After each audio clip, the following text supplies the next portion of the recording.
Okay. Hello guys, welcome welcome to IPS. तो उम्मीद करता हूँ बेहतर है सब लोग। जरा मुझको बताएं कौन कौन यहाँ पे जुड़ चुका है हमारे साथ। Sahil, a very very good afternoon Sahil, hello. CUT का क्लास डेली होगा, इसके बारे में भी हम बताएंगे कि यहाँ पे सीयूटी का क्लास है, कब कब होगा, डेली होगा कि नहीं होगा। और सबसे पहली तो बात है, सीयूटी के बारे में हम पहले कुछ बात करेंगे। तो जिसने यहाँ पे सीयूटी का जो फॉर्म है वो फिलअप किया है, चाहे वो यूजी का हो स्टूडेंट, चाहे वो पीजी कर रहे हो, तो ये सब के लिए हेल्पफुल रहेगा। क्योंकि जनरल एप्टीट्यूड की अगर मैं बात करूं, उसमें हर चीज़ यानी कि पार्ट ए की बात करें, चाहे मैं पीजी की बात करूं, चाहे मैं यूजी की बात करूं, हर जगह पूछा जाता है। तो उसकी चीज़ के लिए बेफिक्र रहें। तो फटाफट से पहले ज्वाइन हो जाएं और सेशन को लाइक और शेयर करें, जिससे और ज़्यादा स्टूडेंट यहाँ पे हमारे साथ जुड़ पाए। जैसा कि मैं देख पा रहा हूँ, यहाँ पे जो स्टूडेंट की संख्या है वो बहुत ही कम है। फर्स्ट ऑफ ऑल सेशन को शेयर करिए।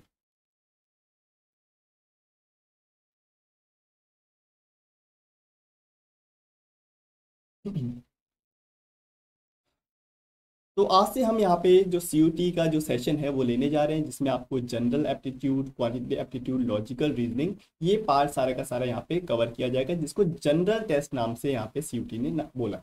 राइट।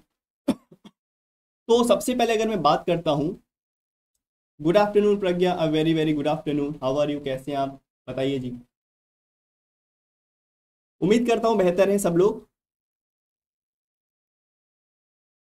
हाँ। तो फिर यहाँ से आज का जो आपका लेक्चर है, लेक्चर नंबर 1 स्टार्ट होगा, जिसमें मैं रेशियो एंड प्रोपोर्शन के बारे में बात करूंगा।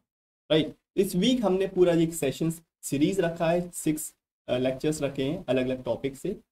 तो वो आपके लिए बहुत ही ज़्यादा हेल्पफुल रहेंगे। ना केवल आप अगर सीयूटी की तैयारी कर रहे हो, अगर आप किसी और चीज़ की भी प्रिपरेशन कर रहे हो, जैसे कि सीएसआर नेट हो गया, गेट हो गया, एनीथिंग, तो उसके लिए भी हेल्पफुल रहेगा। क्योंकि क्वांटिटेटिव एप्टीट्यूड के अंदर जो टॉपिक्स हैं वो ऑलमोस्ट सब में सेम एक जैसे होते हैं। ठीक है, तो ये टॉपिक्स आपके लिए हेल्पफुल रहने वाले।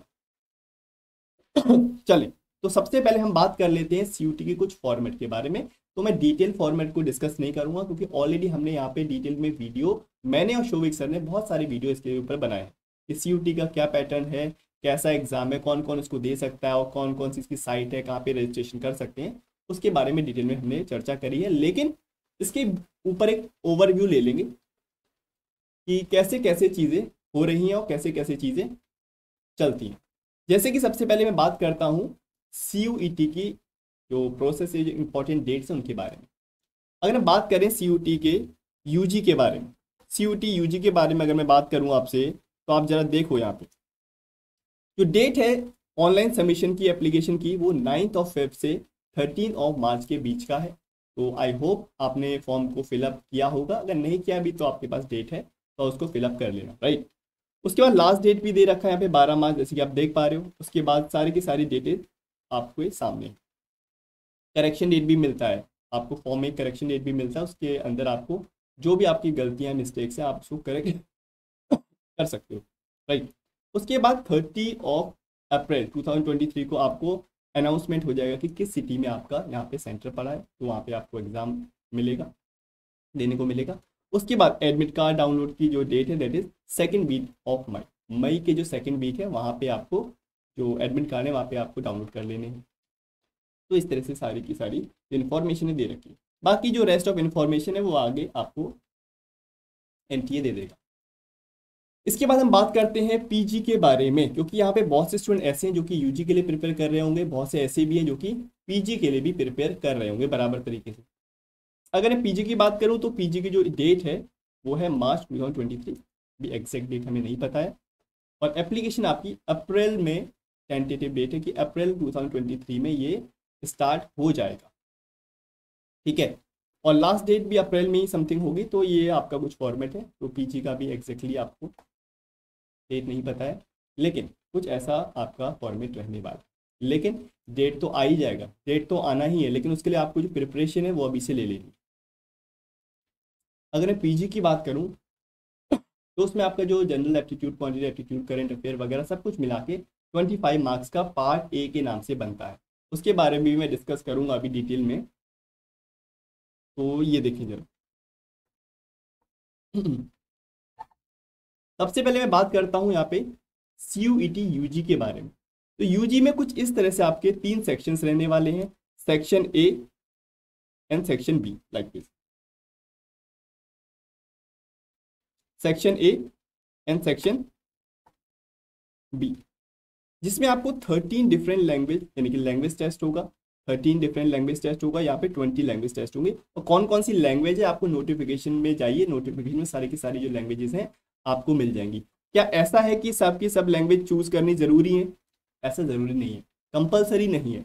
यानी कि एक तरह से क्या है एक मार्केट है, CUET ने क्या कह रहा है, एक मार्केट आपको दे दिया है, बहुत सारे आपके पास ऑप्शन है, आपके मन के मुताबिक, आपके मन के मुताबिक आपको चीज़ें चूज करनी है। जो सब्जेक्ट आपको चाहिए, जिस यूनिवर्सिटी में, जिस कॉलेज में आपको जाना है, वो क्या रिक्वायरमेंट है कोर्सेज का, उसके अकॉर्डिंग आप चूज करो। फॉर एग्जाम्पल आपको BHU जाना है, ठीक है, BHU के लिए आप भर रहे हो, तो BHU में कौन सा कोर्स आपको देखना है, उनकी जाके साइट पे देखिए। CUET की साइट पर अगर देखोगे आपको डायरेक्टली वहाँ पे बहुत सारे कॉलेज की लिस्ट दे देगा। जैसे आपने BHU पे क्लिक किया तो वहाँ पे कौन कौन से कोर्सेज वो प्रोवाइड कर रहा है CUET के अंडर, तो आपको दे देगा लिस्ट। फॉर एग्जाम्पल आपको कुछ BSc करना है, फॉर एग्जाम्पल BA BSc करना है, तो उसके लिए आपको रिक्विसाइट जो भी आपका सब्जेक्ट है, सब्जेक्ट कोड है, प्लस क्या उसका सिलेबस है, वो आपको पूरा कंप्लीट दे देगा। उसके अकॉर्डिंग आपको फिलअप करना है कि मैं यहाँ से क्या क्या चीज़ें चूज करूँ, क्योंकि ये तो आपके लैंग्वेज टेस्ट है। उसके बाद हम करेंगे सेक्शन 2 के बारे में, जिसमें आपको 27 डोमेन स्पेसिफिक, जिसको हम कोर सब्जेक्ट भी बोलते हैं, आपका फिजिक्स हो सकता है, केमिस्ट्री हो सकता है, मैथमेटिक्स हो सकता है, वो सारे के सारे जो सब्जेक्ट्स हैं आपको इसके अंदर आ जाएंगे। उसके बाद आता है आपका सेक्शन 3, जिसको जनरल टेस्ट बोला गया है, क्योंकि बहुत ही ज़्यादा इंपॉर्टेंट है। क्या जनरल टेस्ट सबको देना ज़रूरी है? सबको देना ज़रूरी नहीं है। जहाँ जहाँ रिक्वायरमेंट है, जहाँ जहाँ बोला गया है, जिस जिस यूनिवर्सिटी में, जिस जिस कोर्स में, पर्टिकुलर कोर्स में, वहाँ पे आपको देना है। लेकिन अगर बात करी जाए सेक्शन 1 यानी कि लैंग्वेज वाले सेक्शन की अगर बात करें, तो वहाँ पे आपको 40 क्वेश्चन करने पड़ेंगे आउट ऑफ 50 क्वेश्चन। अगर मैं बात करता हूँ आपसे डोमेन स्पेसिफिक सब्जेक्ट की, जहाँ जहाँ 40 क्वेश्चन है पेपर में, तो वहाँ आपको 35 अटेम्प्ट करने पड़ेंगे। लेकिन जहाँ पे पेपर में 50 क्वेश्चन है, वहाँ पे आपको 45 क्वेश्चन को अटेम्प्ट करना पड़ेगा, राइट। अगर मैं बात करूँ जनरल टेस्ट की, जनरल टेस्ट की मैं बात करूँगा बेसिकली इस चैनल पे, तो जनरल टेस्ट में आपको 60 क्वेश्चन मिलेंगे, उसमें से आपको 50 क्वेश्चन करने पड़ेंगे, ठीक है। तो ये आपका कुछ फॉर्मेट रहता है। अगर मैं बात करता हूँ यूजी के बारे में, CUET यूजी के बारे में, पीजी के बारे में देखिए बात कर लेंगे, लेकिन उससे पहले जनरल टेस्ट का जो आपका सिलेबस रहता है वो कुछ ऐसा रहता है। क्या होता है? जनरल नॉलेज आता है, करंट अफेयर आता है, जनरल मेंटल एबिलिटी, जो रीजनिंग का जो पार्ट है ना सारा का सारा, वो इसमें आ जाता है। Numerical ability, reasoning, simple application of mathematical concept, quantitative arithmetic, algebra, geometry, mensuration, static, जो भी आपने अप टू क्लास 8 तक पढ़ रखा है मैथमेटिक्स, वो पूछा जाएगा अगर हम बात करें जनरल टेस्ट का। लॉजिकल एंड एनालिटिकल रीजनिंग, ये रीजनिंग का पार्ट है, ये भी हम यहाँ पे पढ़ाएंगे। तो वही चीज़ है कि 60 में से आपको 50 क्वेश्चन यहाँ पे करने पड़े, तो कुछ ऐसा सिलेबस है।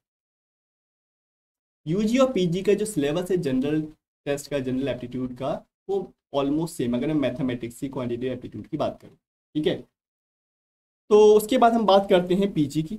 तो पीजी में कुछ इस तरह से दिया गया है, देखें जरा, पीजी में कुछ इस तरह से दिया गया है। यहाँ पे पेपर कोर्स, आपको जो भी पेपर देना है उसके कोर्स आपको नोटिफिकेशन में ऑलरेडी मिल जाएंगे। कि आपको फॉर एग्जांपल आपको इस कोर्ट का कोई पेपर देना है, तो उसके लिए क्या क्या आपको रिक्वायरमेंट है, कौन कौन से आपको एग्जाम, कौन कौन से टेस्ट आपको देने पड़ेंगे। अगर मैं इसकी बात करता हूँ paper code this, then you have to attempt part A, जिसमें 25 क्वेश्चन होंगे, जिसमें लैंग्वेज टेस्ट होगा, लैंग्वेज कॉम्प्रिहेंशन होगा, वर्बल एबिलिटी होगा। और पार्ट बी में आपके 75 डोमेन नॉलेज क्वेश्चन होंगे, जिसको मैं डोमेन स्पेसिफिक सब्जेक्ट बोल रहा हूँ, राइट। इसके अंदर टीचिंग एप्टीट्यूड, सोशल साइंस, इस तरह की चीज़ें आ जाएंगी। बाकी ये जो इतने सारे जो कोर्स हैं, इतने कोर्स वाले जो हमारे पास पेपर हैं, उनके लिए आपका सिलेबस कुछ इस तरह से, जिसके अंदर आपका quantitative ability, analytic skill comprising of 25 MCQ, यानी कि यहाँ पे 25 MCQ होंगे। जैसे कि मैंने आपको ऑलरेडी बताया था कि 25 क्वेश्चन यहाँ पे आपको मिलेंगे अगर आप पीजी के लिए ये पेपर दे रहे हो, राइट। वैसे और भी हैं यहाँ पे सारे इसके सारे पेपर कोड्स, उसके रिगार्डिंग यहाँ पे आपको language, general knowledge, mathematical quants वगैरह, क्वांटिटी एप्टीट्यूड ऑलमोस्ट सब जगह पूछा जा रहा है। तो according to your need, according to your choice, वो आप वहाँ पे फिलअप कर सकते हो। ठीक है।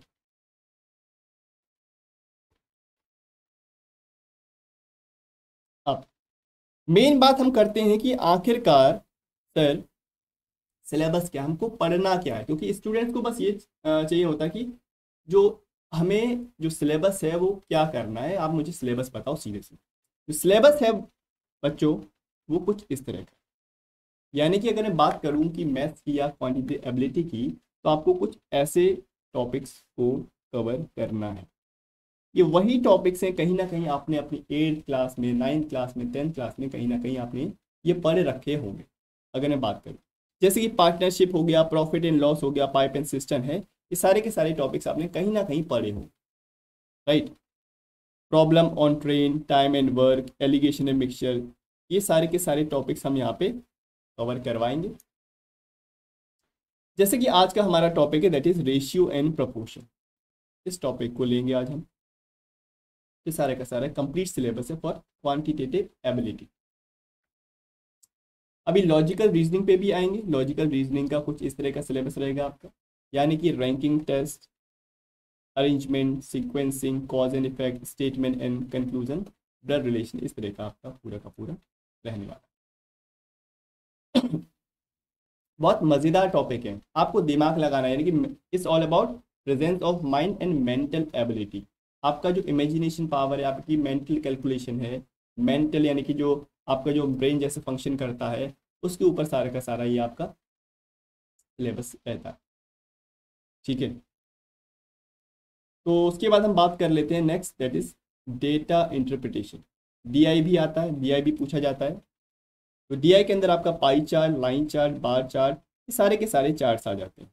ठीक है। तो ये कहीं ना कहीं आपने ऑलरेडी पढ़े होंगे कभी ना कभी, पाई चार्ट्स के बारे में आपने पढ़ा होगा। पाई चार्ट क्या होता है, ऐसे ऐसे ऐसे। लाइन चार्ट के बारे में पढ़ा होगा, लाइन चार्ट इस तरह के। बार चार्ट के बारे में पढ़ा होगा, बार चार्ट ऐसा होता है कुछ।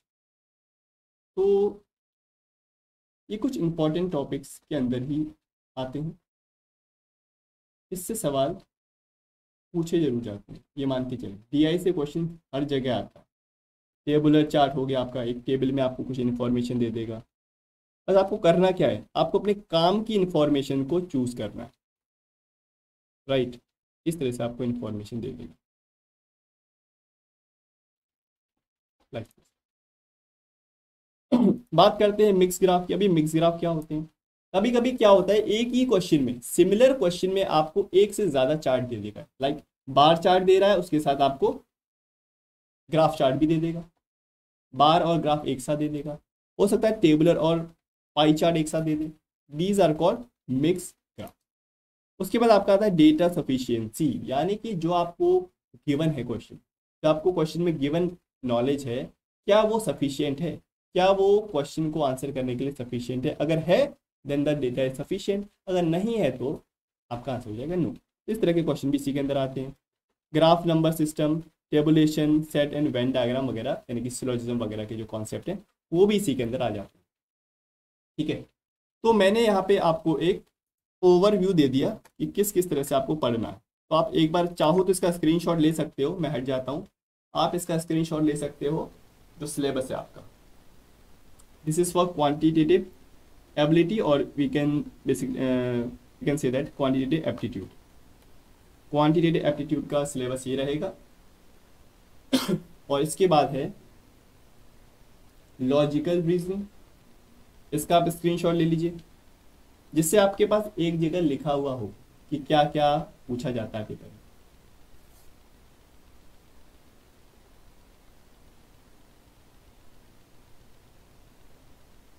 ठीक है। उसके बाद आपका आता है डीआई, डेटा इंटरप्रिटेशन, तो इसका भी स्क्रीनशॉट लीजिए। सारे के सारे आपको टॉपिक्स कवर करके जाने पड़ेंगे अगर आप इसका जनरल टेस्ट का जो है वो पेपर देते हैं।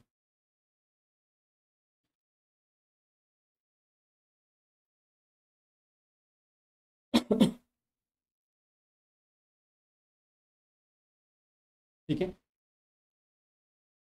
चले अब हम क्या करें, अब हम अपने टॉपिक पे आते हैं, that is ratio and proportion. अब थोड़ा सा हम बात करते हैं अपने टॉपिक के बारे में, that is ratio and proportion. बाकी आपको कुछ और जानना होगा तो आप कमेंट सेक्शन में ज़रूर करिएगा कुछ ना कुछ कमेंट कि सर ये कैसे होगा, ये कैसे होगा, तो उसका आपको तुरंत का तुरंत रेजोल्यूशन मिल जाएगा। ठीक है, तो रेशियो एंड प्रपोर्शन की अगर मैं बात करूं तो ये टॉपिक ना केवल सीयूटी पूछता है, ये आपका हर जगह हर कॉम्पिटिटिव एग्जाम में ये टॉपिक कॉमन है। चाहे आप सीएसआर दो, चाहे टेट दो, चाहे कोई भी बैंकिंग का एग्जाम दो, चाहे एसएससी का एग्जाम दो, हर जगह पूछा जाता है। पॉइंट्स जो सेक्शन है वो हर जगह, ऑलमोस्ट हर जगह आजकल पूछा जा रहा है। Quantitative aptitude and logical reasoning, ये टॉपिक्स हर जगह पूछे जा रहे हैं। चाहे आप कोई भी गवर्नमेंट एग्जाम दो, चाहे सीएसआर नेट दे रहे हो, चाहे आप गेट का एग्ज़ाम दे रहे हो, चाहे सीयूईटी है, चाहे आप बैंकिंग सेक्टर की बात करो, चाहे इंश्योरेंस सेक्टर की बात करो, इसमें एलआईसी वगैरह आपका आ जाएगा एग्ज़ाम्स, और आपका एसएससी हो गया, यूपीएससी हो गया, सब जगह आपका क्वांटिटेटिव एप्टीट्यूड लॉजिकल रीजनिंग पूछा ही पूछा जाता है। ठीक है, तो इसमें ऐसा कोई इशू नहीं है कि ये चीज़ हमारे सिलेबस में नहीं है, ये नहीं पूछा जाएगा, हमेशा हमेशा ये चीज़ हर जगह आपकी रहेगी। तो चलो स्टार्ट करते हैं अपना topic, that is ratio and proportion. अब बहुत से स्टूडेंट ये मानते हैं कि सर रेशियो और प्रपोर्शन दोनों सेम चीज़ होती हैं। बहुत से स्टूडेंट को ये कन्फ्यूज़न होता है कि सर रेशियो और प्रपोर्शन दोनों एक ही चीज़ है, बट ऐसा नहीं है। There is slight difference between ratio and proportion. जरा देखें, मैं सबसे पहले आपसे बात करता हूँ रेशियो के बारे में। We will talk about ratio. अब ये रेशियो क्या होता है आपको पता है, देखें डेफिनेशन से देखें, a ratio is an ordered pair of number a and b written a upon b where b does not equal to 1। यानी कि अगर किसी भी नंबर, जैसे कि दो नंबर के पेयर है a और b, अगर उसको मैं a अपॉन b की फॉर्म में लिख सकता हूं, फ्रैक्शन फॉर्म में लिख सकता हूं, then it is called a ratio. किन्हीं भी टू नंबर्स को, यानी कि किसी भी एक नंबर के पेयर को अगर मैं a अपॉन b की फॉर्म में लिख सकता हूं, यानी कि एक फ्रैक्शन में लिख सकता हूं, तो उसको बोला जाता है रेशियो। तो सिंपली मैं क्या कहूं, a ratio b, we can also write it as a upon b। दोनों सेम चीज है, ठीक है, दोनों सेम चीज है। अब जैसे कि b है और a है, इनको कुछ नाम दिया गया है। क्या बोला गया है इसे, एंटीसीडेंट, राइट, और इसे क्या बोला गया है, कॉन्सिक्वेंट। अब नाम दिया गया है, नाम से इतना कोई फर्क पड़ेगा नहीं, बट हाँ आपको पता होना चाहिए कि क्या बोला गया है। कभी ऐसा नाम बोला गया है तो आप समझ जाओगे जो ए है इसके बारे में चर्चा हो रही है, बात हो रही है, राइट। This is ratio. अब प्रपोर्शन क्या होता है, प्रपोर्शन के बारे में बात कर लेते हैं सर। देखें, a proportion is an equation in which two ratios are set equal to each other. यानी कि दो रेशियो को अगर मैं इक्वल रख पाता हूं उसको बोला जाता है क्या, प्रपोर्शन। अब मैं क्या कहना चाह रहा हूं, फॉर एग्जाम्पल रेशियो तो आपने बताया, रेशियो को मैं a अपॉन बी की फॉर्म में लिख सकता हूं। अगर दो रेशियो को मैं इक्वल रख पा रहा हूं, that is called proportion. For example a upon B and here it is c upon d। अगर दोनों को मैं इक्वल लिख देता हूं, दैट इज कॉल्ड प्रपोर्शनेट और सिंपली प्रपोर्शन, राइट। तो इसको मैं अगर इस फॉर्म में लिखूं, रेशियो की फॉर्म में, तो कैसे लिखूंगा, a ratio b proportionate c ratio d, like this. Equal to की जगह यहाँ पे मैं क्या लगा दूंगा, डॉट लगा दूंगा इस तरह से। दिस इज कॉल्ड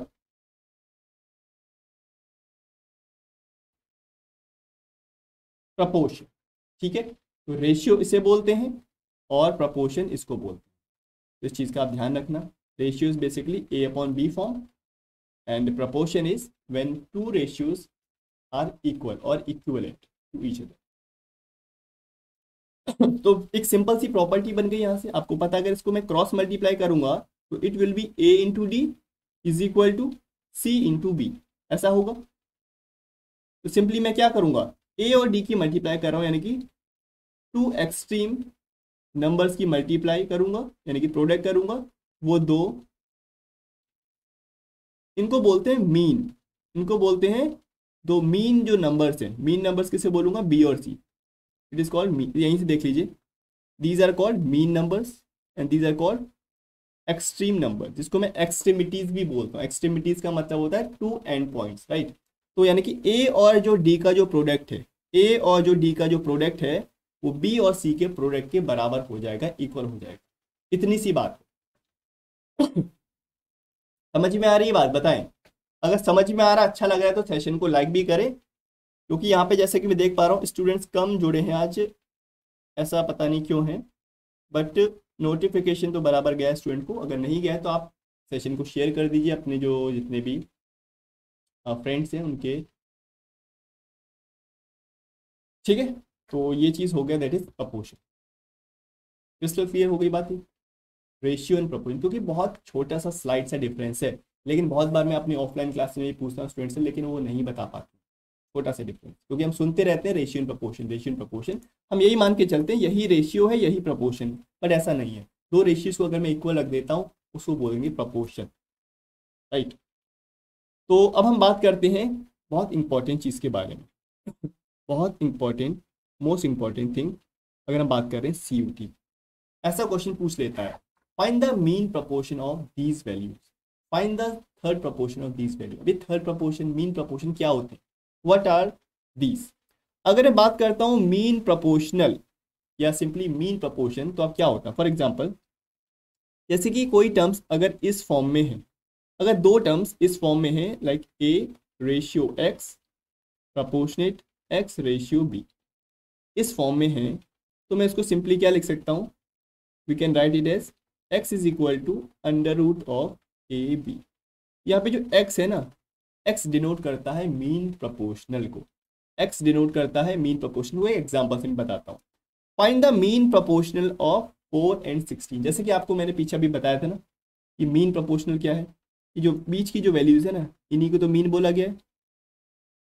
अगर b यहाँ पे c के बराबर हो जाए, b अगर c के यहाँ पे बराबर हो जाए, तो यहाँ पे जो वैल्यू है इसको मैं मान लेता हूँ x, let's say it is x, तो यहाँ पे x का जो वैल्यू है that will be under root of AB। इसको क्या बोला जाता है, mean proportional, this is called mean proportional. तो इस बात का ध्यान रखना मीन प्रपोर्शनल क्या होता है। क्लियर हो गई बात, it is called mean proportional. चलिए अभी बहुत ही बेसिक सी चीजें बता रहा हूँ जो कि आपको पता होनी चाहिए। तो आगे हम बात करें, अगर 4 और 16 का अगर पूछेगा क्वेश्चन में, what is the mean proportional of 4 and 16, तो आप सिंपली क्या करोगे, एक ही जगह 4 रखें, ratio x proportional to x ratio 16, like this. इसको हम लिखते तो ऐसे हैं, लेकिन अगर मीन प्रोपोर्शनल पूछेगा तो डायरेक्टली आप क्या करोगे, आप करोगे x is equal to under root of AB, यानी कि मीन प्रोपोर्शनल ऑफ 4 and 16 इज 4 into 16, यानी कि अंडर रूट ऑफ 64, यानी कि 8। 8 is the mean proportional of 4 and 16, इतनी सी बात है। और अगर इस फॉर्म में लिखना है आपको तो ऐसे आप लिख सकते हो, 4 ratio x proportional to x ratio 16, this is called mean proportional. तो इंपॉर्टेंट चीज़ है, देख लो आप, ठीक है, नहीं तो फिर एग्जाम में आपको याद आएगा कि ऐसा ऐसा मैंने बताया था, तो मीन प्रोपोर्शनल क्या होगा, फिर आप वहाँ पे कंफ्यूज हो जाओगे। मीन प्रोपोर्शनल का जो फॉर्म होता है कुछ इस तरह का, तो आंसर विल बी 8। जरा मुझे कमेंट सेक्शन में कोई बताएगा कि what will be the mean proportional of, क्या कर लें,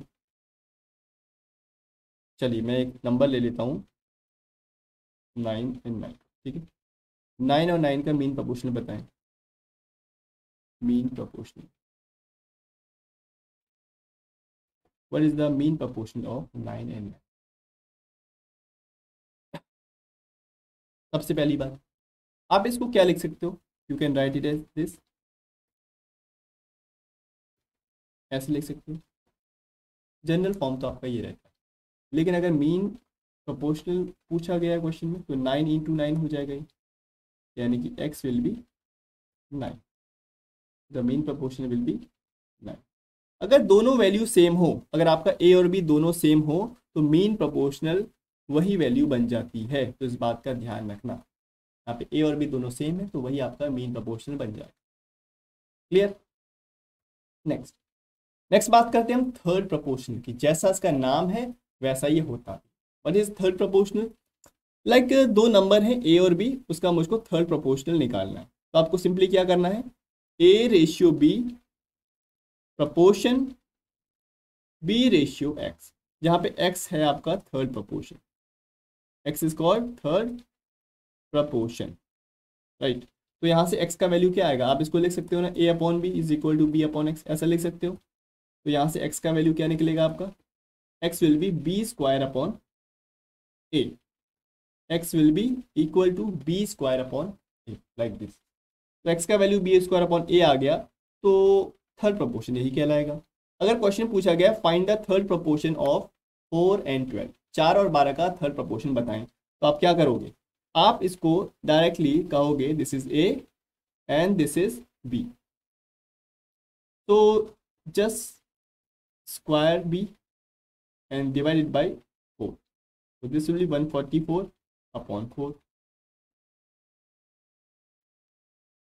यानी कि 36। ठीक है, तो 36 आपका आंसर आ जाएगा। क्वेश्चन डायरेक्टली पूछ लेता है एग्जाम में, find the third proportion of these two values. बिल्कुल बच्चों ऐसा सवाल, अगर आपको ये नहीं पता होगा तो आप छोड़ दोगे उसको, ठीक है। बहुत बेसिक सी चीज़ें हैं लेकिन इंपॉर्टेंट चीज़ें हैं, तो उसको जनरल फॉर्म जो है आपका वो कुछ ऐसा दिखता है, यानी कि जो आपकी जो मीन वैल्यू होती है ना, ये दो मीन वैल्यू होती है, ये दोनों बराबर होती है। तो इस बात का ध्यान रखें। नेक्स्ट नेक्स्ट आता है आपका फोर्थ प्रपोर्शन। अगर मैं बात करता हूँ फोर्थ प्रपोर्शन की, तो आप जैसे कि देख पा रहे हो, एक सेकेंड, जैसे कि आप देख पा रहे हो फोर्थ प्रपोर्शन में क्या है, तीन वैल्यूज होंगी आपकी इस तरह से, A ratio B proportionate to C ratio, ठीक है। यहाँ पे x को फोर्थ प्रपोर्शन बोला गया है। अगर मैं बात करता हूँ आपको x की, तो x का जो वैल्यू है वो क्या हो जाएगा, x will be equal to B into C upon A, इस तरह से। तो फोर्थ प्रपोर्शन हमेशा तीन नंबर्स का निकलता है, तो आपको तीन नंबर्स यहाँ पे चाहिए, जैसे कि 4 रेशियो 4, 10 एंड 12 का अगर आपको फोर्थ प्रपोर्शन निकालना है तो that will be this is A, this is B, this is C, तो b इंटू सी यानी कि 10 इंटू 12 अपॉन ए यानी कि 4, यानी कि x इज इक्वल टू 30। तो ये आपका फाइनल आंसर हो जाएगा। बात समझ में आ रही है? As simple as that, this is called fourth proportion. तो ये तीनों चीज़ आपको पता होनी चाहिए, mean proportion, third proportion and fourth proportion.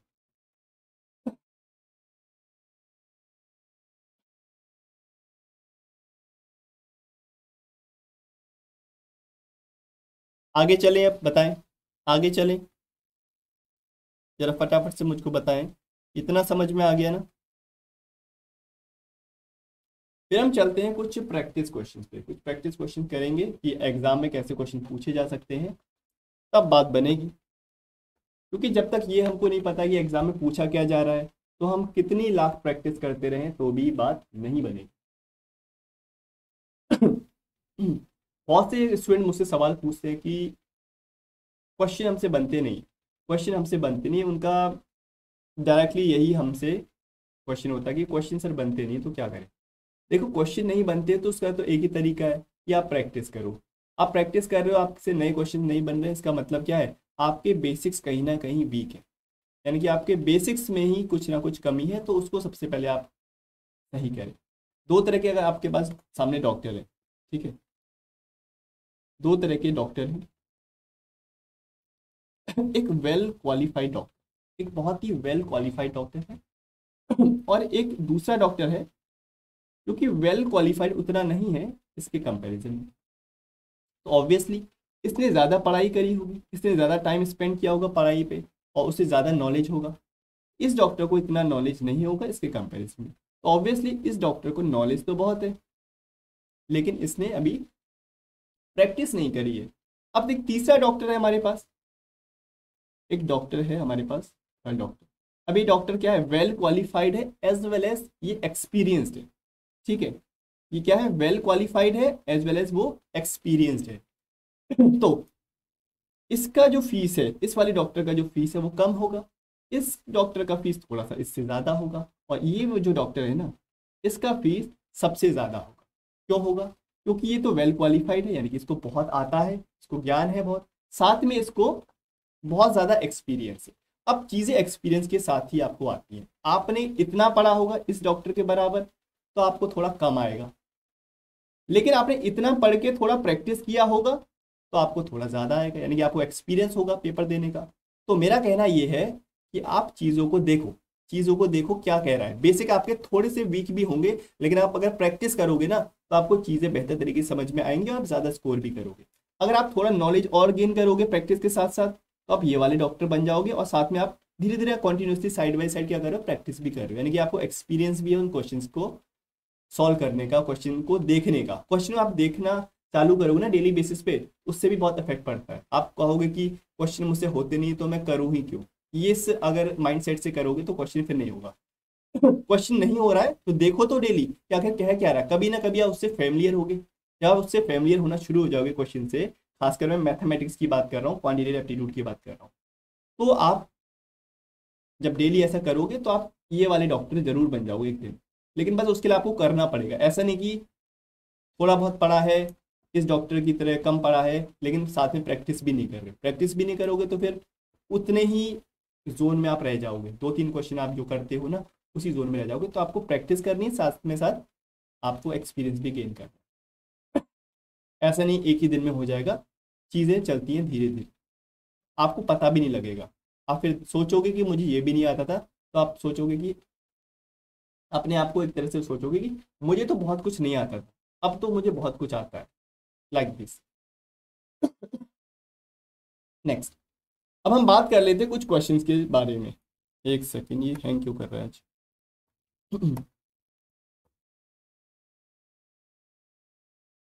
क्योंकि मुझे स्टूडेंट का एक बार का सवाल नहीं है, वो हमेशा मतलब हर दूसरे दिन कोई ना कोई स्टूडेंट मुझसे पूछता है कि क्या करें सर, प्रैक्टिस। मैं कहता हूँ प्रैक्टिस कोई उसकी जड़ी बूटी नहीं है मैथमेटिक्स की। मैथमेटिक्स प्रैक्टिस के साथ आती है। ऐसा नहीं कि मैंने आपको ये सवाल रटा दिया बता दिया तो नेक्स्ट क्वेश्चन आप कर लोगे, क्योंकि वो दूसरे कॉन्सेप्ट पे बेस्ड होगा। लेकिन आप रेशियो प्रपोर्शन के अगर 50 सवाल कर लोगे ना, तो मेरा मानना ये है कि 51th जो क्वेश्चन आप करोगे तो आप कर ही लोगे, आपको फिर उसकी जरूरत नहीं पड़ेगी, क्योंकि 50 क्वेश्चन में आपको वेराइटीज ऑफ क्वेश्चंस मिल जाएंगे, जिससे आप 51 जो टाइप का जो क्वेश्चन है, भले ही वो अलग कॉन्सेप्ट बेस्ड हो, तब भी आप उसको कर लोगे। अगर आप लिमिटेड करोगे तो फिर नहीं होगी, बात नहीं बनेगी। चलें इसके बारे में चर्चा कर लें। बहुत ही आसान क्वेश्चन है। क्या कह रहा है देखिए, कह रहा है if A ratio B is 3:5 and B ratio C is 9:10, then what will be the ratio of A ratio B ratio C? बताएं। मैं आपको 60 सेकंड का समय दे रहा हूं, जो कि मोर देन सफिशियंट रहेगा। तो देखते हैं कौन इसका आंसर मुझको बताएगा कमेंट सेक्शन में। हमको A रेशियो B दे रखा है और B रेशियो C दे रखा है, हमसे कह रहा है what will be the A ratio B ratio C। बताएं जी। बताइए Sahil, Pragya, all physics, tell me what will be the A ratio B ratio C। हमको एक स्केल पे लेके आना है।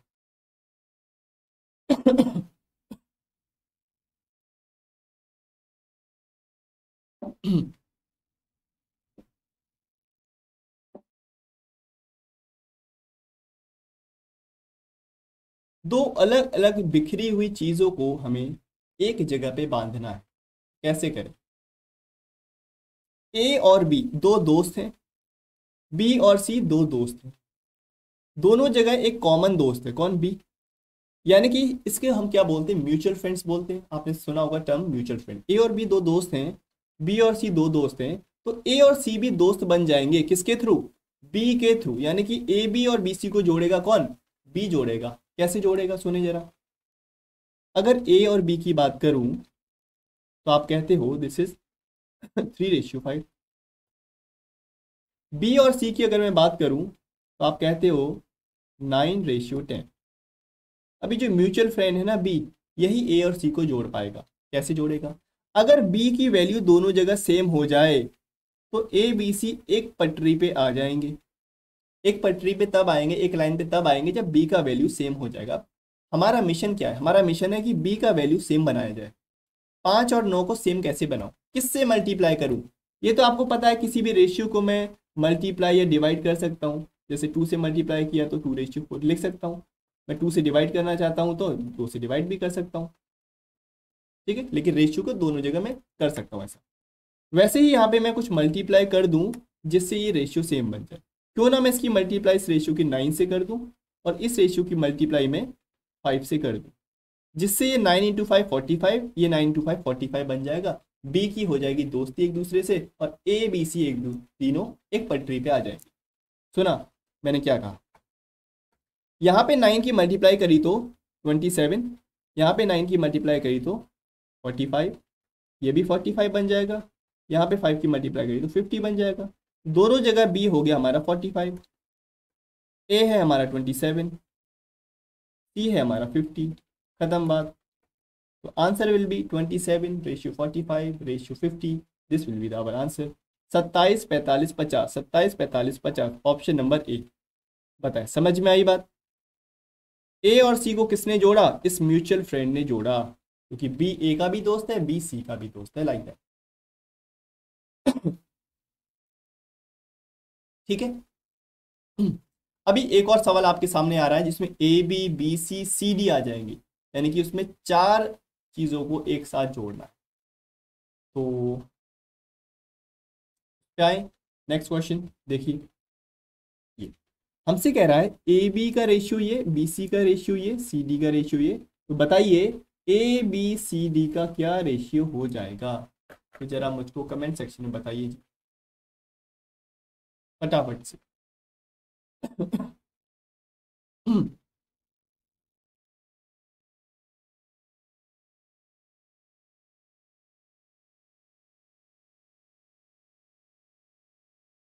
क्रिस्टल क्लियर हो गया ना साहिल? बहुत ही बढ़िया। चीजें अगर समझ में आती हैं, क्रिस्टल क्लियर होती हैं, तभी मजा आता है आगे पढ़ने में। सवाल नंबर 2, ए बी सी डी का रेशियो बताएं। इसका एक मैं तरीका बताऊंगा, जबरदस्त तरीका है, बहुत ही जबरदस्त तरीका, कुछ भी नहीं करना है। किसी का आया आंसर बताएं? एनीवन?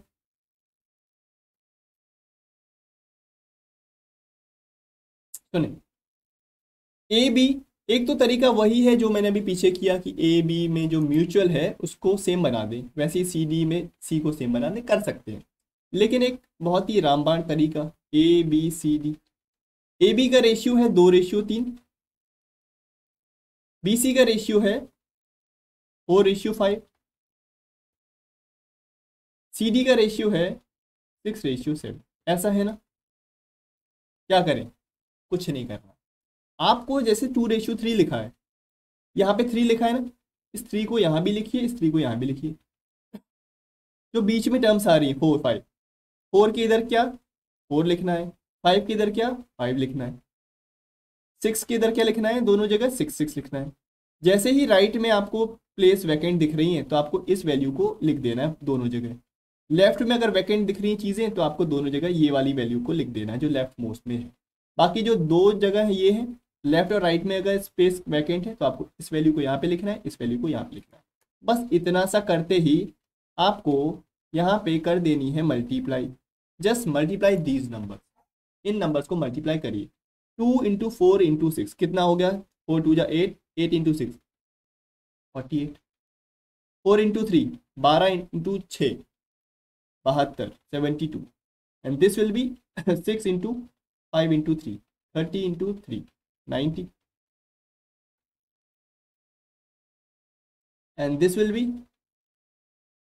15 into 7 105 105, right? क्या करें? क्या ये आंसर है? आंसर तो नहीं दिख रहा है। अभी ये और सिंपलेस्ट फॉर्म में चेंज हो सकता है। कैसे? 3 से डिवाइड कर दें।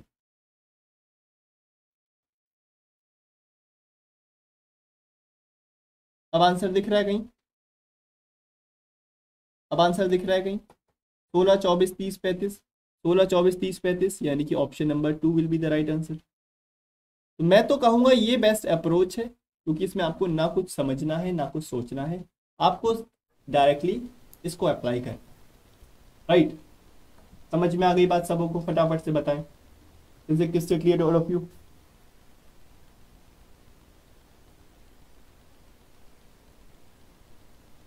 एक क्वेश्चन मैं और देता हूं आपको, जरा मुझको बताएं।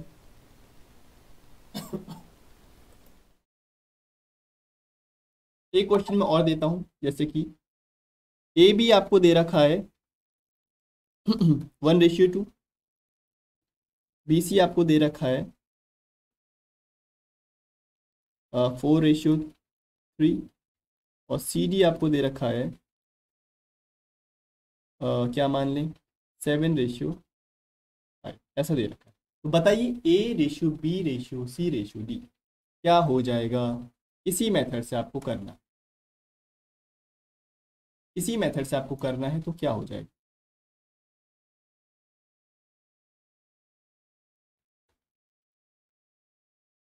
बताइए। ए बी दे रखा है हमको 1:2, बी सी दे रखा है हमको 4:3, सी डी दे रखा है 7:5।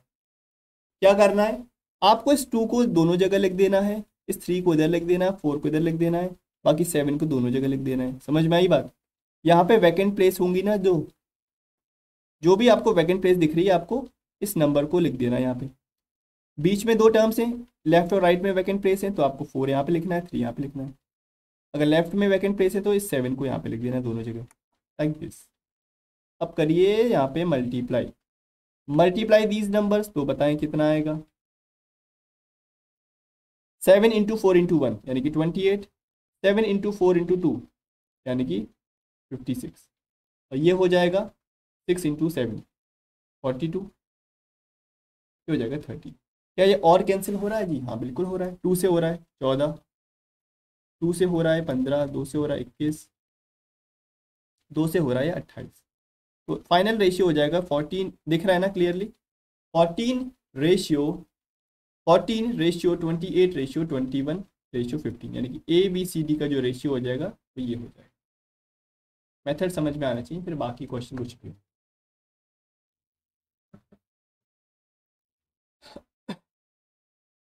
ठीक है ना?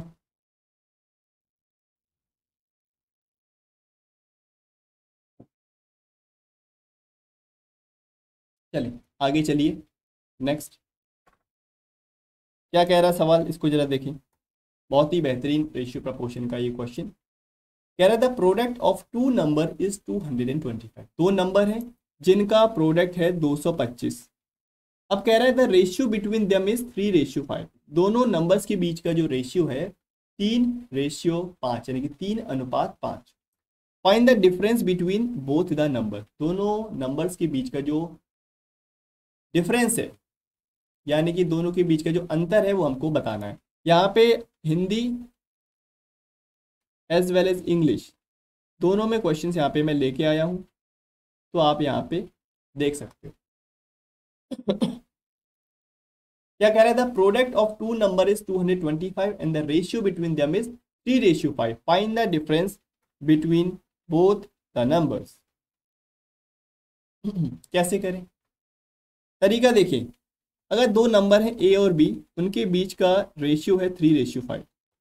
कह रहे दोनों का जो प्रोडक्ट है वो कितना हो जाएगा? 225 हो जाएगा। नीचू कुमार कह रहे हैं सर 3x एंड 5x मान के चलेंगे। वेरी गुड, बहुत ही बढ़िया।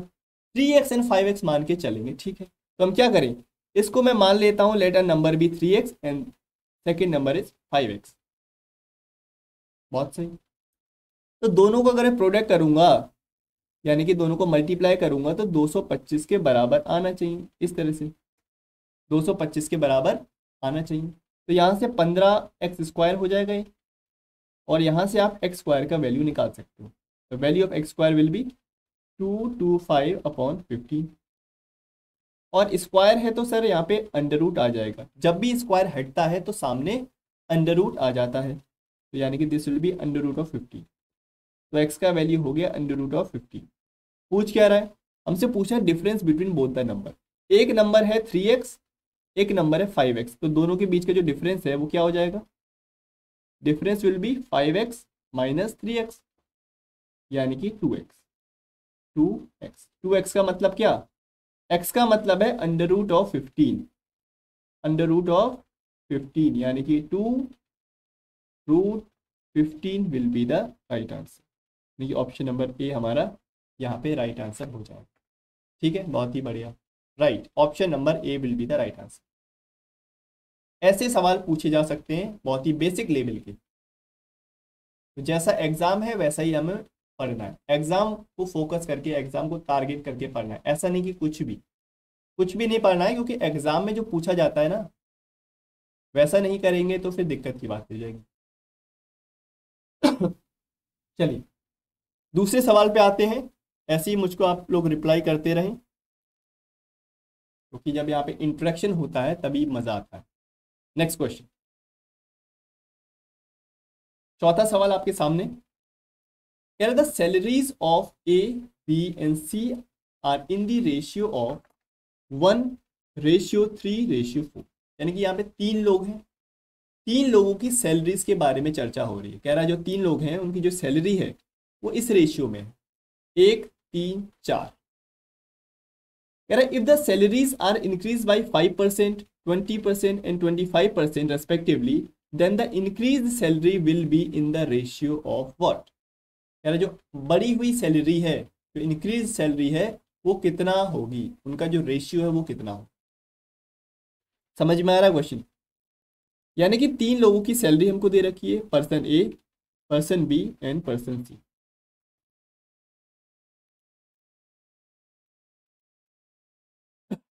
इनकी जो सैलरी है उनके बीच का जो रेशियो है, यानी कि कहें अनुपात है, वो 1:3:4 ऐसे दे रखा है।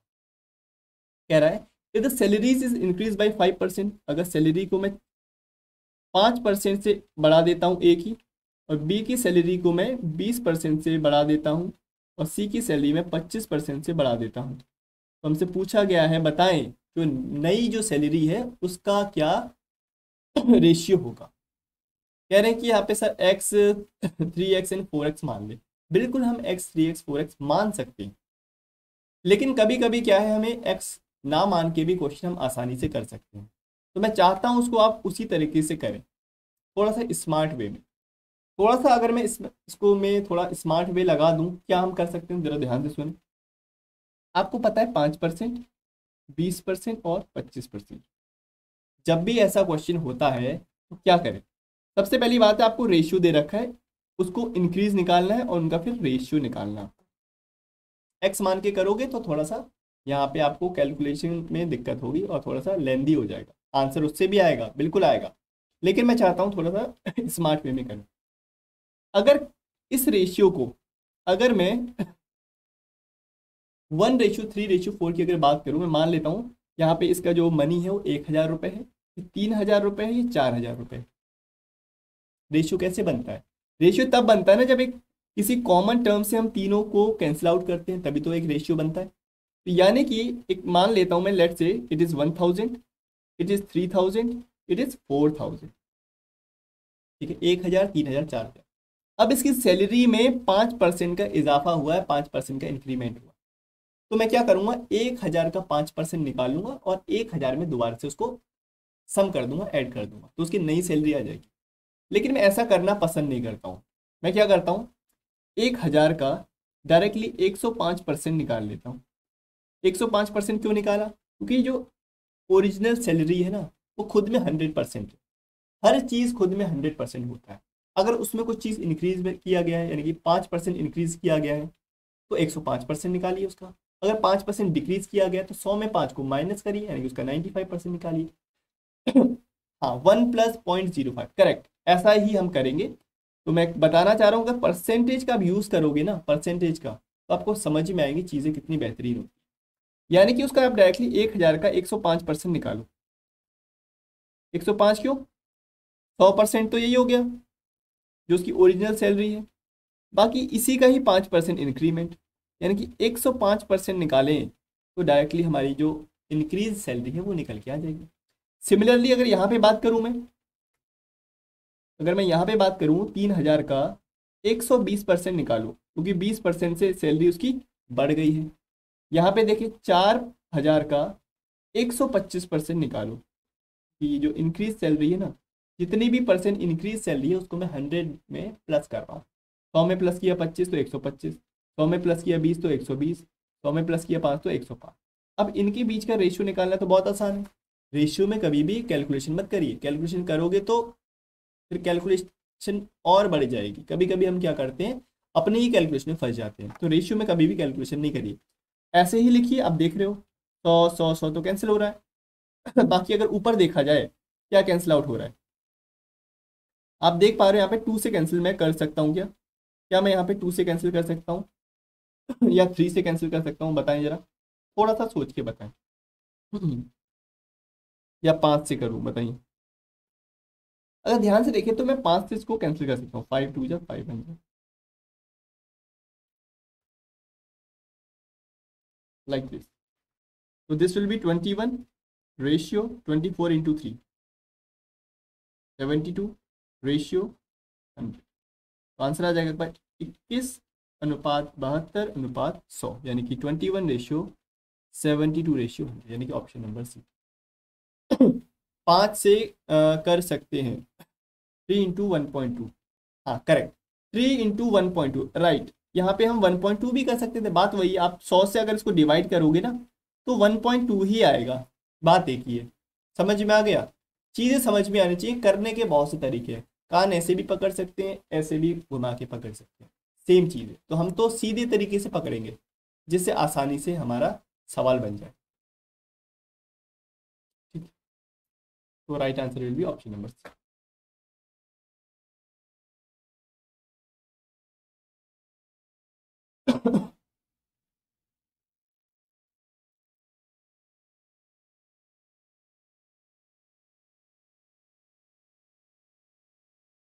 चलिए नेक्स्ट क्वेश्चन पे आइए, अगला क्वेश्चन इंतजार कर रहा है आपका।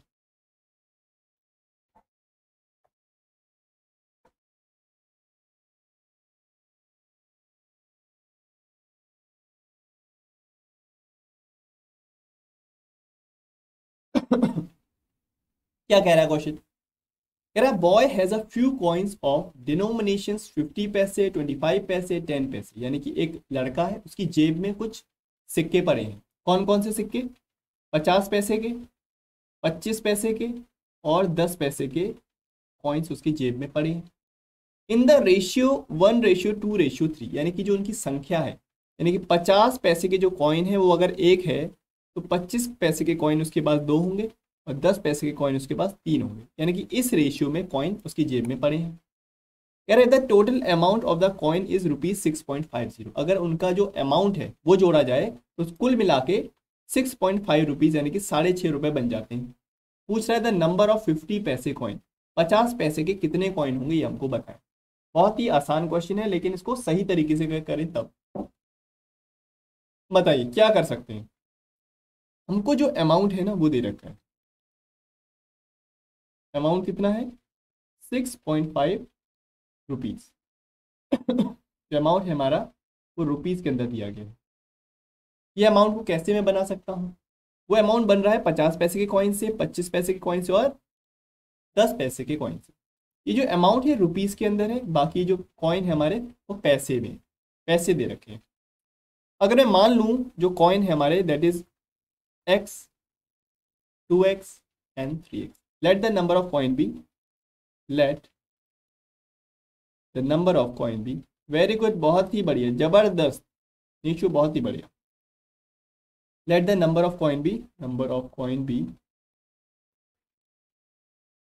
1x यानी कि x, 2x and 3x। ठीक, बहुत ही शानदार इक्वेशन बनाया है। तो यानी कि अगर कॉइन को मैंने मान लिया x, 2x और 3x, तो 50 पैसे के जो कॉइन है, 50 पैसे के जो कॉइन है उनका जो अमाउंट है वो क्या हो जाएगा? सुने जरा, 50 पैसे हैं, एक कॉइन का कीमत 50 पैसे है, वैसे ही x नंबर ऑफ कॉइन्स है, तो 50 पैसे के जो कीमत हो जाएगा that will B 50x।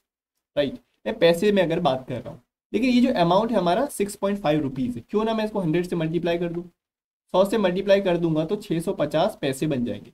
6.5 rupees equal to 650 पैसे। अगर 50x वैल्यू है 50 पैसे के कॉइन की और 25 पैसे के कॉइन की अगर मैं कीमत पूछूं तो आप बोलोगे 25 एक कॉइन की कीमत। वैसे ही 2x कॉइन है, we have 2x number of coins. ऐसे ही 10 पैसे की बात कर बताइए, 10 पैसे के कॉइन कितने हैं, 3x, और एक कॉइन की कीमत है 10 पैसे। तो इन सबको प्लस कर दीजिए, तो मेरा टोटल अमाउंट 650 पैसा बन जाएगा। एक्स का वैल्यू निकालिए। एक्स का वैल्यू निकालने पे हमको पता लगेगा कि 50 पैसे के कितने कॉइन, क्योंकि 50 पैसे की जो कॉइन है वो x, this will B 50x, 50x and 30x, 130x, यानी कि 5 टाइम्स। तो एक्स का वैल्यू क्या आ गया, 5 आ गया। हाँ करेक्ट, राइट, यानी कि option number A will be the right answer. तो 50 पैसे के कितने कॉइन, 5 कॉइन यहाँ से निकल के आ जाएंगे।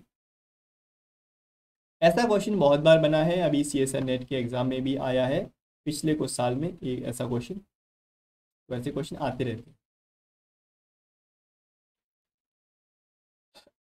कभी नंबर ऑफ पॉइंट्स पूछ लेगा कितने हैं, कभी अमाउंट पूछ सकता है। तो क्वेश्चन तो चेंज हो सकता है, लेकिन कॉन्सेप्ट आपका यही रहता है, यानी कि टोटल जो अमाउंट है अलग अलग टाइप के कॉइन्स का, उनको प्लस करना है और टोटल अमाउंट के बराबर रख देना है। तो ये था 5वां सवाल। नेक्स्ट क्वेश्चन की तरफ बढ़ते हैं। Next question on your screen, क्या कहता है वो क्वेश्चन। ये देखिए, इस सवाल को जरा पढ़े ध्यान से, बहुत ही बेहतरीन सवाल है।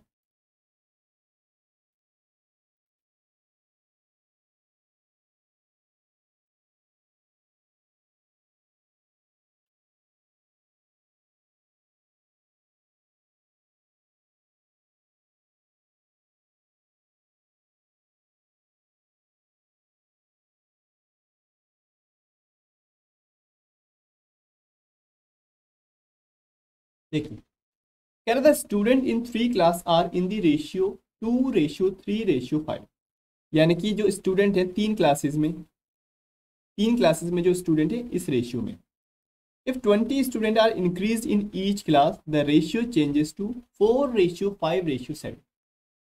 यानी कि एक क्लास है ए, एक क्लास बी, एक क्लास सी, इसमें जो बच्चे हैं उनका रेशियो है 2, 3, 5।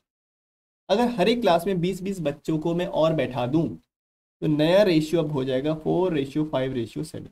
कितना, 4:5:7। ऐसा हो जाएगा। क्या पूछ रहा है, पूछ रहा है originally the total number of student was, यानी कि इनिशियली कितने स्टूडेंट्स वहां पे क्लास में थे। बताएं कैसे करें, क्या मैं इसको एक्स करके करूं या मैं किसी और तरीके से करूं। एक्स से भी कर सकता हूं, लेकिन मैं चाहता हूं आप अच्छे से अच्छे मेथड से करें, क्योंकि वहां पे 4 ऑप्शंस आपको गिवन होते हैं और ऑप्शन दे रखे हैं, तो आप ऐसे मेथड से करें, क्योंकि आप आपके स्टेप के नंबर थोड़ी मिलते हैं स्कूल की तरह। स्कूल में तो स्टेप के नंबर मिलते हैं कि आप ऐसा ऐसा कर रहे हो, लेकिन यहाँ पे तो आपको करेक्ट आंसर के नंबर मिले। तो जैसे कि आप देख रहे हो, इनिशियली 2:3:5 है, 20-20 बच्चे अगर यहाँ पे बढ़ गए, 20-20 स्टूडेंट यहाँ पे अगर बढ़ गए, तो नया रेशियो हो जाएगा 4:5:7। हाँ जी, दूसरी तरीके से इसको करेंगे। अगर आप ध्यान से देखोगे तो आप देखोगे, अगर रेशियो में इंक्रीमेंट देखोगे तो 2 से 4 हो गया है, ये 3 से 5 हो गया है, 5 से 7 हो गया है, यानी कि 2 से 4 यानी कि 2 का गैप, 3 से 5 यानी कि 2 का गैप, 5 से 7 यानी कि 2 का गैप। तो ऑब्वियसली अगर इक्वल नंबर ऑफ स्टूडेंट्स को बढ़ाया गया है तो जो गैप है वो इक्वल तरीके से ही बढ़ेगा, यानी कि जो बीच का जो गैप है वो 2-2 का है, हर जगह 2-2 का गैप है। तो यहाँ से ये तो हमें समझ में आता है कि जो 2 है ना, 2 की जो वैल्यू है that is equivalent to, not equal to, equivalent, equivalent to 20 students. यानी कि जो रेशियो में जो इंक्रीमेंट आया 2 का, वो किसकी वजह से आया, 20 बच्चों के बढ़ने की वजह से आया। यहाँ पे जो इंक्रीमेंट आया है 2 का, वो किसकी वजह से आया है, 20 बच्चों के बढ़ने की वजह से आया है। Then 2 will be equivalent to 20, then 1 will be equivalent to 20/2। इसको हम यूनिटरी मेथड बोलते हैं। यूनिटरी मेथड आप बचपन से करते हुए आए हैं, ठीक है। 20 केले इतने के हैं तो एक केला कितने का होगा, तो 40 केले कितने के, इस तरह। 2 का वैल्यू 20 तो 1 का वैल्यू 20/2, यानी कि 1 is equivalent to 10 students, 1 is equivalent to 10 students. 1 का मतलब जब 10 है तो 2 का मतलब क्या, 1 का मतलब जो 10 है, तो 2 का मतलब क्या, 10 इंटू 2 यानी कि 20। 3 का मतलब क्या, 3 इंटू 10 यानी कि 30। 5 का मतलब क्या, 5 इंटू 10 यानी कि 50।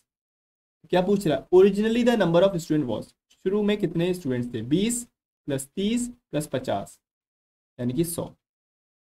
आंसर क्या हो जाएगा हमारा, 100 हो जाएगा। बात समझ में आया?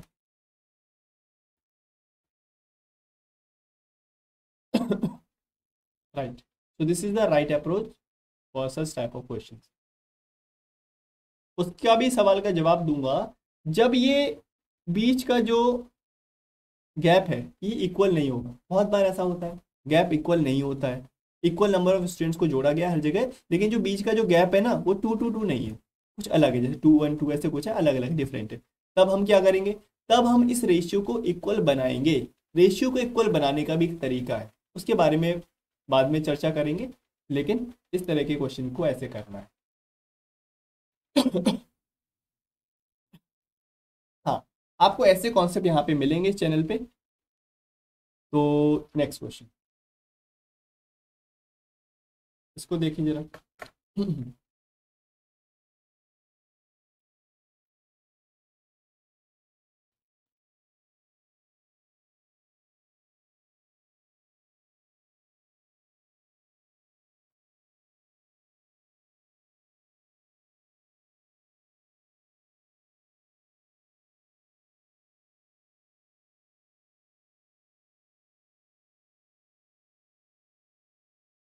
क्या बोल रहा है क्वेश्चन, कह रहा था ratio between the boys and girls in a class is 6:5। एक क्लास के अंदर लड़के और लड़कियों का रेशियो 6:5 है।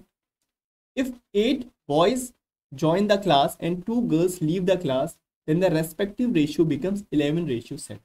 यानी कि एक क्लास के अंदर रेशियो जो है बॉयज का और गर्ल्स का वो 6:5। अगर 8 लड़के यहाँ पे आ जाते हैं और 2 लड़कियां यहाँ पे क्लास से चली जाती हैं, तो जो नया रेशियो है वो कह रहा है 11:7 बन जाएगा। Then the new ratio will be 11:7। May be 44, option number C. अभी देख लेते हैं।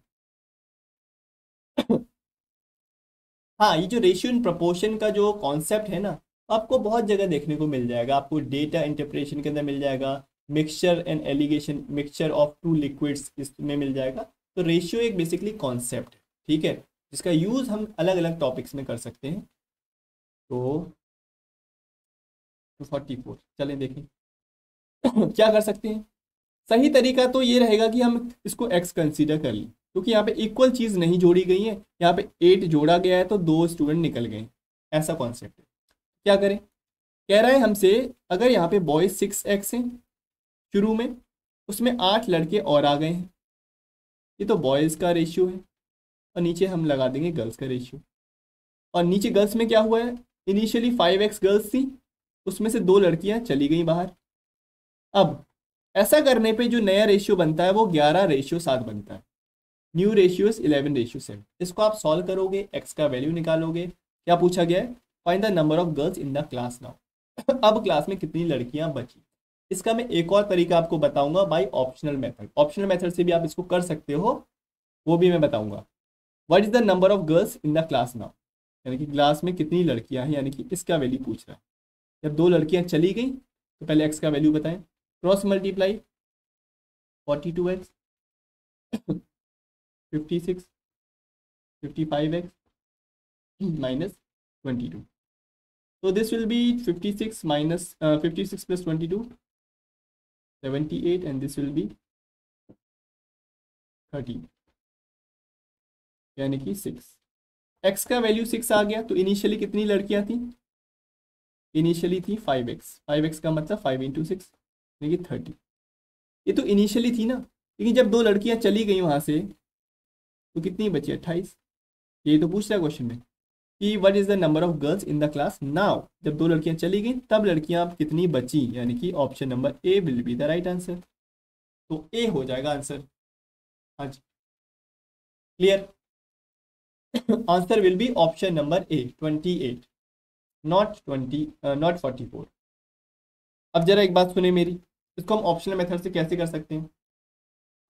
ये कह रहा है कि जो लड़के और लड़कियों का जो रेशियो है 6:5 है, और 8 लड़के इसमें और आ गए, और कह रहा है यहाँ पे 2 लड़कियां और यहाँ से निकल गई। तो कह रहा है what is the number of girls in the class now, अब लड़कियां कितनी है क्लास के अंदर।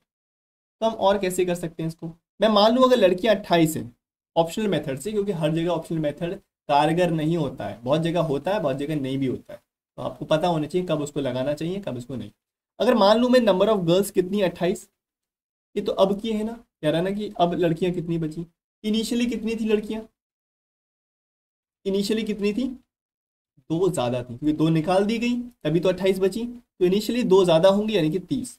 इनिशियली 30 लड़कियां हैं, और बॉयज और गर्ल का रेशियो हमको दे रखा है 6:5, जिसमें से 5 का मतलब क्या, 30 लड़कियां। यहाँ से नंबर ऑफ बॉयज निकाल सकता हूँ मैं। I can calculate the number of boys, कितने हो जाएंगे, 5 का मतलब जब 30 है तो 6 का मतलब क्या हो जाएगा, 36। 5 का मतलब 30, 5 को 30 कैसे बना सकता हूँ, 6 से मल्टीप्लाई करके, वैसे ही 6 को फिर 6 से मल्टीप्लाई करना पड़ेगा, तो यानी कि there will be 36 number of boys. 36 लड़के 30 लड़कियां। अब इन 36 लड़कों में से 8 लड़के और ऐड कर दिए गए, तो 36 + 8 कितना हो जाएगा, 44। और इनिशियली लड़कियां कितनी थी यहाँ पे, 28। क्या इनका रेशियो कितना आ रहा है, इनका रेशियो कितना आ रहा है, 11:7। और यहाँ पे कितना आ रहा है, 11:, दोनों में सेम आ रहा है, दोनों में सेम आ रहा है, यानी कि ऑप्शन नंबर ए ही आंसर हो जाएगा। ये तो हमको पता था कि ऑप्शन नंबर ए आंसर है, कोई जरूरी नहीं है ए आंसर हो, हमेशा हो सकता है डी वाला आंसर हो, तो आपको तीनों ऑप्शन यहाँ पे करने पड़ेंगे। अगर इस मेथड से आप करोगे ना, तो यहाँ पे देख रहे हो टाइम लग जाएगा, यहाँ पे आपको समय लग जाएगा ऑप्शनल मेथड में। तो पता होना चाहिए ऑप्शनल मेथड कहाँ पे लगाएं, कहाँ पे उसको अवॉइड करें। तो अवॉइड करोगे तो आप फिर इस मेथड से करोगे। समझ में आ गई बात, इस तरह। तो यहाँ पे ऑप्शनल मेथड का यूज ना करें। अगले सवाल पे आते हैं, नेक्स्ट क्वेश्चन, जो कि आज का लास्ट क्वेश्चन रहेगा, और एक क्वेश्चन मैं आपको दूंगा होमवर्क में, जिसका आपको आंसर करना है, और कमेंट सेक्शन में मुझे बताना है कि what will be the right choice.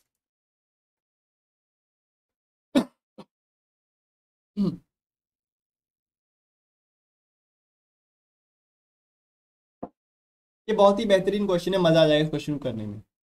करने का एक तरीका है, इस क्वेश्चन को करने का तरीका है, वो क्या तरीका है, पहले क्वेश्चन देख लें। कह रहा the contents of 2 vessel containing water and milk, mixture का क्वेश्चन है, इससे क्वेश्चन ऑफ मिक्सचर, यानी कि यहाँ पे 2 चीजों को मिलाया गया है, वाटर को और मिल्क को। जो दूध वाला है, जो मिल्क मैन है, ऐसा काम करता है कि मिल्क और पानी को, मिल्क और वाटर को एक साथ मिला देता है, तो कुछ वैसा ही question. The content of 2 vessel containing water and milk, तो इस बात से बहुत ही ज़्यादा कॉशियस रहें, बहुत ही ज़्यादा सतर्क रहें कि दे क्या रखा है, पहले वाटर दे रखा है या मिल्क। इससे गड़बड़ हो जाती है आंसर में बहुत बार। तो वाटर दे रखा है और बाद में दे रखा है मिल्क। कह रहा है वाटर और मिल्क का जो रेशियो है वो 1:2 है पहले वेसल में, एक दूसरा वेसल है वेसल नंबर 1, एक वेसल नंबर 2, यानी कि एक कंटेनर 1 है कंटेनर 2 है। तो इसमें रेशियो है 1:2 और इसमें रेशियो है 2:5। Are mix in the ratio of 1:4। तो दोनों वेसल का जो लिक्विड है, यानी कि दोनों वेसल का जो मिक्सचर है, उसको 1:4 में मिलाया गया है। यानी कि अगर मैं साइड में लिखूं इस तरह से, वेसल 1 का जो भी मिक्सचर है और वेसल 2 का जो भी मिक्सचर है, उसको 1:4 में मिलाया गया है। यानी कि वेसल 1 से 1 लीटर उठाया गया है, तो वेसल 2 से 4 लीटर उठाया गया है। इसको एलिगेशन एंड मिक्सचर से सॉल्व कर सकते हैं। इसको एलिगेशन मेथड से हम बिल्कुल सॉल्व कर बिल्कुल कर सकते हैं। इसको हम एलिगेशन मेथड से बिल्कुल सॉल्व कर सकते हैं, वो भी मैं बता दूंगा आपको। लेकिन अभी मैं नॉर्मल मेथड आपको बताता हूँ, सुनिए। दोनों वेसल का जो वाटर और मिल्क का जो ratio, that is 1:2 and 2:5, are mix in the ratio of 1:4, 1:4 के मिक्सचर में बनाया गया है। लेकिन इस टाइप के क्वेश्चन को एलिगेशन मेथड से हम क्यों नहीं करेंगे, वो भी मैं बताऊंगा। उसका भी एक रीजन है, हर चीज का एक रीजन है। एलिगेशन मेथड क्यों नहीं करेंगे, सुने। अगर मैं बात करूं वेसल 1 वेसल 2 की, एक काम करता हूं, इसको मान लो 1 लीटर वाटर है, 2 लीटर मिल्क है, टोटल मिला के 3 लीटर। वैसे ही 2 लीटर वाटर है, 5 लीटर मिल्क है, दोनों मिला के 7 लीटर ये हो जाए। पहला काम मेरा ये है, क्या मैं दोनों वेसल के जो मिक्सचर है उसकी जो क्वांटिटी है, क्वांटिटी को इक्वल बना लूँ।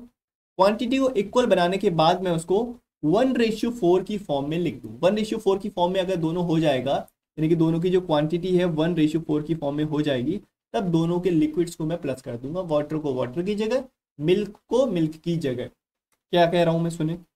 क्योंकि अभी तो 1 रेशियो का फॉर्म नहीं दिख रहा है आपको, ये 3:7 दिख रहा है, हमको 1:4 बनाना है। तो क्या तरीका है उसका, सबसे पहले मैं ऊपर वाले रेशियो को इस 7 से मल्टीप्लाई करूं और नीचे वाले रेशियो को इस 3 से मल्टीप्लाई करूं। इससे आपका जो क्वांटिटी है वो बराबर हो जाएगा एकदम। कैसे, सुनिए जरा। इसको 7 से मल्टीप्लाई किया तो क्या आया, 7 आया। 2 से मल्टीप्लाई किया तो 7 2 14। इसको 3 से किया तो 3 6, 5 3 15। तो देखो कितना आ गया टोटल, 7 14 21, 15 और 6 21, दोनों इक्वल बन गया, दोनों की जो क्वांटिटी है वो बराबर बन गई। अब इसको 1:4 की फॉर्म में बनाना है। अगर इसको 1 मान लें, इसको अगर इसके 4 टाइम्स करना है तो इसको 4 से और मल्टीप्लाई करना पड़ेगा। इस रेशियो को 4 से और मल्टीप्लाई करें तो कितना आएगा, 24 और 7। मैं अगर साइड में लिखूं वाटर और मिल्क का जो नया रेशियो है दैट इज 7:14, जो येलो वाला है वो, एंड 24:60। अब आप अगर ध्यान से देखोगे तो ये कितना हो गया, 7 14 21, 24 और 60 84। अब ये दोनों 1:4 की फॉर्म में आया कि नहीं, 21:84 इज इक्विवेलेंट टू 1:4। अब दोनों को मिला दिया, 7 लीटर पानी में 24 लीटर पानी मिलाया गया तो 31 लीटर वाटर बन गया। मिल्क को मिल्क की जगह जोड़ दिया जाए तो 74 लीटर यहाँ पे मिल्क बन गया, यानी कि रेशियो विल बी 31:74। दोनों तरह के मिक्सचर को, दोनों तरह के वेसल 1 और वेसल 2 के मिक्सचर को मिलाया गया अगर 1:4 में, तो फाइनली हमारे पास वाटर और मिल्क का रेशियो आ जाएगा 31:74। 31:74 आ जाएगा। बताइए जी, समझ में आई बात, एकदम धांसू क्वेश्चन है कि नहीं, बहुत ही जबरदस्त क्वेश्चन।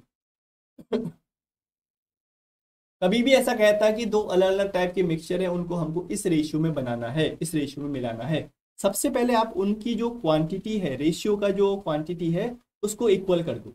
उसको इक्वल कर दिया, उसके बाद उस रेशियो में हम कन्वर्ट उसको कर सकते हैं। अगर 1:4 कह रहा है तो नीचे वाले जो रेशियो उसको 4 से मल्टीप्लाई करके 1:4 की फॉर्म में ले आइए, क्योंकि रेशियो को मैं कभी भी मल्टीप्लाई या डिवाइड कर सकता हूँ दोनों जगह। अब आपका सवाल ये था कि क्या हम इसको एलिगेशन मेथड से कर सकते हैं, can we solve this question with alligation method. Answer तो है यस, आंसर तो नो नहीं कह रहा हूं मैं, लेकिन इसको नहीं करेंगे क्योंकि वो मेथड थोड़ा सा लंबा हो जाएगा। एलिगेशन मेथड वैसे तो बहुत छोटा है, सस्ता है, लेकिन यहाँ पे क्वांटिटीज उस फॉर्म में नहीं दी। क्या कहता है वो मेथड, एक ये है रेशियो, एक ये रेशियो, यानी कि अगर मैं यहाँ से आपसे पूछूं what is the fraction of water, water का फ्रैक्शन बताइए, तो आप बोलोगे वाटर है 1 और टोटल है 1+2 यानी कि 3। तो पहले वाले मिक्सचर में वाटर का फ्रैक्शन है 1/3। सेकेंड वाले में वाटर का फ्रैक्शन बताइए तो आप बोलोगे 2/7। वाटर है 2 और टोटल है 7। तो मैं कहूँगा आपसे 1/3 वाले वाटर के फ्रैक्शन में 2/7 वाला वाटर मिलाया गया, यानी कि ए वाले मिक्सचर में, ए वाले वाटर में बी वाला वाटर मिलाया गया तो इस फ्रैक्शन वाला वाटर बना। लेकिन ये जो क्वांटिटी है ना, ये तो हमको दी नहीं है, ये तो हमको गिवन नहीं है। यही हमको निकालना है कि ये किस फ्रैक्शन में यहाँ पे वाटर होगा। लेकिन नीचे हमको ये दे रखा है कि जो फाइनली हमने 1:4 में ए और बी को मिलाना है। ए और बी का जो रेशियो होना चाहिए दैट मस्ट बी 1:4। एक सेकेंड, दिख नहीं रहा होगा। That must be 1:4। According to this concept हमको क्या करना है, हमको यहाँ पे एलिगेशन मेथड, क्या कहता है एलिगेशन मेथड, सुने जरा। इन दोनों के बीच का जो डिफरेंस है वो ये होता है, इन दोनों के बीच का जो डिफरेंस है वो ये होता है। ऐसे कॉन्सेप्ट को हमें आगे प्रोसीड करना है। कैसे करें, जैसे कि 1/3 माइनस एक्स है, इन दोनों का डिफरेंस अगर निकाला 1/3 माइनस एक्स का, अपॉन इनका रेशियो निकाला, यहाँ पे मैंने किया x - 2/7। देखो जो बड़ा है उसमें से छोटे वाले को माइनस करना है, इस बात का ध्यान देना है। दैट इज इक्वल टू, इन दोनों का जो डिफरेंस निकाला हमने वो 4 के इक्वल हो जाएगा। इन दोनों का जो डिफरेंस है वो 1 के इक्वल हो जाएगा। इसको जब आप सॉल्व करोगे तो आपका आंसर तो वही आएगा। x का वैल्यू निकाल के देखो क्या आएगा, क्रॉस मल्टीप्लाई करोगे तो this will be what 1/3 minus x is equal to 4 times of x minus 4 times of 2/7 यानी कि 8/7। तो x इधर आ जाएगा तो 5x हो जाएगा और 8/7 इधर आ जाएगा तो प्लस का 8/7 हो जाएगा। So this will B, LCM लीजिए, 21 एलसीएम हो गया तो ये जाएगा 7 + 3। ठीक है, एक सेकेंड, सॉरी फॉर दैट, यहाँ पे थोड़ा सा जगह की कमी है तो एडजस्ट कर लीजिए।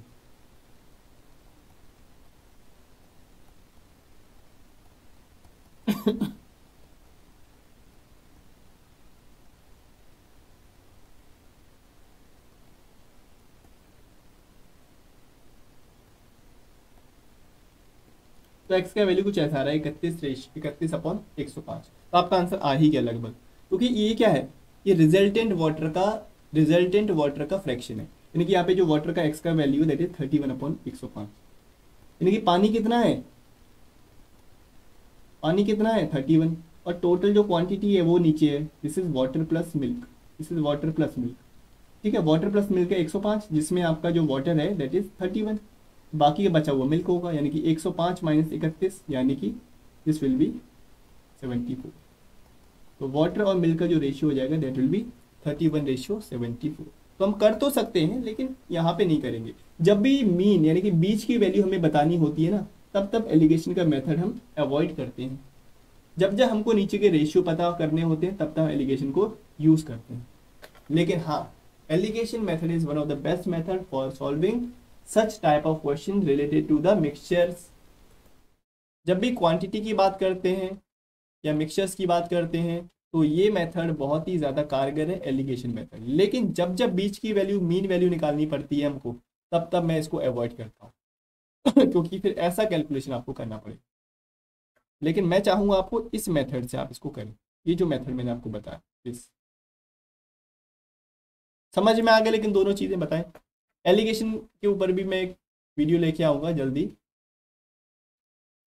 क्योंकि एलिगेशन मेथड ना केवल मिक्सचर के क्वेश्चन में लगता है, स्पीड टाइम डिस्टेंस में लग सकता है, रेशियो और आपका सिंपल इंटरेस्ट कंपाउंड इंटरेस्ट में, प्रॉफिट एंड लॉस में, बहुत जगह हो सकता है। एलिगेशन एक चैप्टर नहीं है, वो एक कॉन्सेप्ट है जो कि बहुत जगह हम यूज़ कर सकते हैं। बताएं जरा, ये चीज़ किस तरह क्लियर हो गई बात? एक बार को अगर एलिगेशन नहीं हुआ है क्लियर तो इट्स ओके, इसको मैं किसी दूसरे वीडियो में आपको डिटेल में बताऊंगा और इसका एप्लीकेशन भी बताऊंगा। ये चीज़ समझ में आ गई?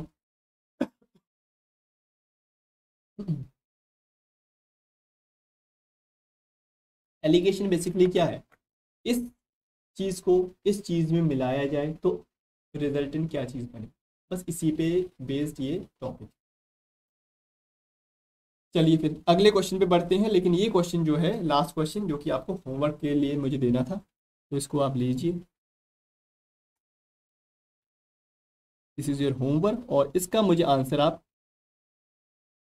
कमेंट सेक्शन में देना।